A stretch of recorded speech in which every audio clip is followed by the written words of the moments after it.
Hi, ഇന്ന് നമ്മൾ പഠിക്കാൻ പോകുന്നത് area and perimeter. Area of A triangle. ഇപ്പോൾ ഇവിടെ നമ്മൾക്ക് അതിൻ്റെ എല്ലാത്തിൻ്റെയും കണ്ടുപിടിക്കാനുള്ള ഏരിയ കണ്ടുപിടിക്കാനുള്ള ഫോർമുലാസ് നമുക്കിവിടെ ഉണ്ട്. ഇപ്പോൾ ട്രയാങ്കിളിൻ്റെ ഏരിയ കണ്ടുപിടിക്കാനുള്ള ഫോർമുല എന്താണ്? ഹാഫ് BH, അതായത് 1/2 BH, ബേസ് ഇൻറ്റു ഹൈറ്റ്. അപ്പോൾ ഈ ഒരു ട്രയാങ്കിൾ എടുക്കുകയാണെങ്കിൽ ഈ ഒരു ട്രയാങ്കിളിൻ്റെ ബേസ് എന്ന് പറഞ്ഞാൽ എന്താണ്? QR ആണ് ഇതിൻ്റെ ബേസ്. അപ്പോൾ ഇതിൻ്റെ ഹൈറ്റ് എന്താണ്? PS ആണ് ഇതിൻ്റെ ഹൈറ്റ്. ഇതിൻ്റെ ഏരിയ കണ്ടുപിടിക്കുമ്പോൾ നമ്മൾ എങ്ങനെ ചെയ്യണം? Area equal to half BH, half into base into height. Half into base എത്രയാണ്? 4 സെൻറ്റിമീറ്റർ ഇൻറ്റു ഹൈറ്റ് എത്രയാണ്? 2 സെൻറ്റിമീറ്റർ.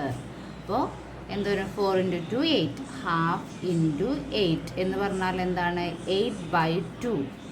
1 × 8 8, 2 × ഇവിടെ 1 ഉണ്ട് എന്നുള്ളത് നമുക്ക് അസംഷനാണ്. അപ്പോൾ 8/2. അപ്പോൾ ആൻസർ 4 സെൻറ്റിമീറ്റർ സ്ക്വയർ.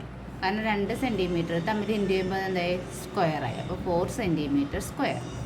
ഇനി നെക്സ്റ്റ് ഇത് നോക്കുക. അടുത്തത് LMN എന്ന ട്രയാങ്കിളിൻ്റെ ഏരിയ കണ്ടുപിടിക്കാനാണ്. അപ്പോൾ ഏരിയ, അപ്പോൾ നമുക്കിവിടെ ഇതേപോലെ തന്നിട്ടുണ്ട്. ഇതിൻ്റെ ഹൈറ്റ് 2 സെൻറ്റിമീറ്റർ തന്നിട്ടുണ്ട്. നമ്മൾ വീണ്ടും എന്ത് ചെയ്യുക? നമ്മുടെ ഫോർമുല വെച്ച് അപ്ലൈ ചെയ്യുക. Half BH.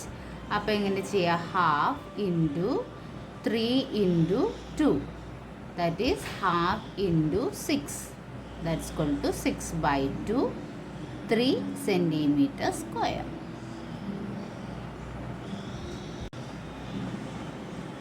നെക്സ്റ്റ് നമ്മൾ നോക്കുന്നത് area of parallelogram. Area of parallelogram എന്താണ്? BH, ബേസ് ഇൻറ്റു ഹൈറ്റ് ആണ് പാരലോഗ്രാമിൻ്റെ ഏരിയ കണ്ടുപിടിക്കാനുള്ള ഫോർമുല. അപ്പോൾ ട്രയാങ്കിളിൻ്റെ എന്തായിരുന്നു? ഹാഫ് BH, 1/2 B × H ആയിരുന്നു. അപ്പോൾ ഇവിടെ BH ആണ്. അപ്പോൾ നമുക്കറിയാം ബേസ് എന്താണ്? 7 സെൻറ്റിമീറ്റർ ആണ്.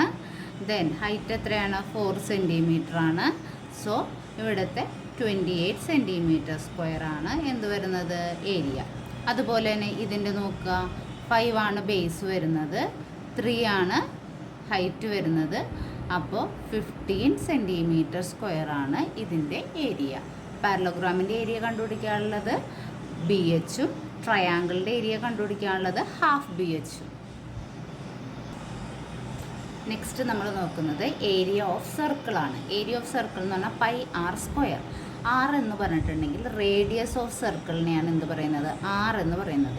ഇനി റേഡിയസ് എന്താണെന്ന് നോക്കാം. അപ്പോൾ ഇതൊരു സർക്കിളാണെങ്കിൽ അതിൻ്റെ മിഡ് പോയിന്റിൽ നിന്ന് ഇങ്ങോട്ടേക്ക് ഈ ഡിസ്റ്റൻസിനെയാണ്, അതിൻ്റെ എൻ പോയിന്റിലേക്കുള്ള ഈ ഡിസ്റ്റൻസിനെയാണ് നമ്മൾ റേഡിയസ് എന്ന് പറയുന്നത്.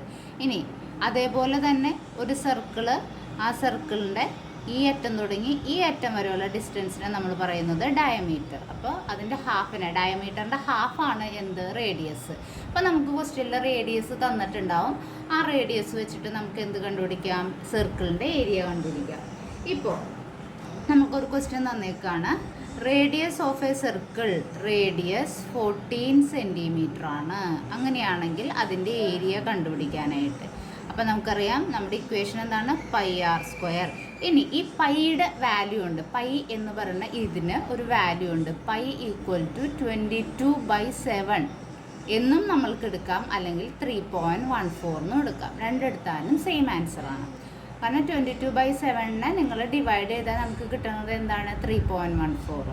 ഒന്നുകിൽ 3.14 എന്ന് എടുക്കാം, അല്ലെങ്കിൽ 22/7 എന്ന് എടുക്കാം. അപ്പോൾ നമ്മളുടെ ക്വസ്റ്റ്യനിൽ ഏതാണോ ആപ്റ്റ് ആ രീതിയിൽ വെച്ച് നമുക്ക് എടുക്കാം. അപ്പോൾ ഇവിടെ ഏരിയ കണ്ടുപിടിക്കുന്നത് എങ്ങനെയാണ്? πr². അപ്പോൾ പൈയുടെ വാല്യൂ ഞാനിവിടെ 22/7 എടുക്കുകയാണ്. കാരണം 7ൻ്റെ മൾട്ടിപ്പിളാണ് എന്ത്? 40.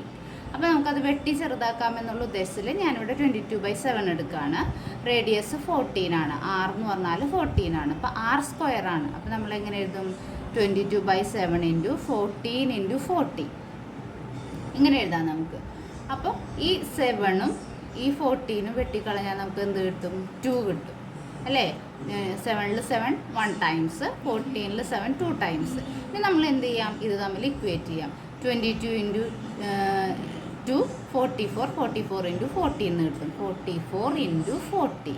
ഇനി ഇത് നമുക്ക് ഇക്വേറ്റ് ചെയ്യുമ്പോൾ എത്ര കിട്ടും നോക്കാം. നമുക്കിവിടെ ചെയ്ത് നോക്കാം. 44 ഇൻറ്റു 14. 4 × 4 16.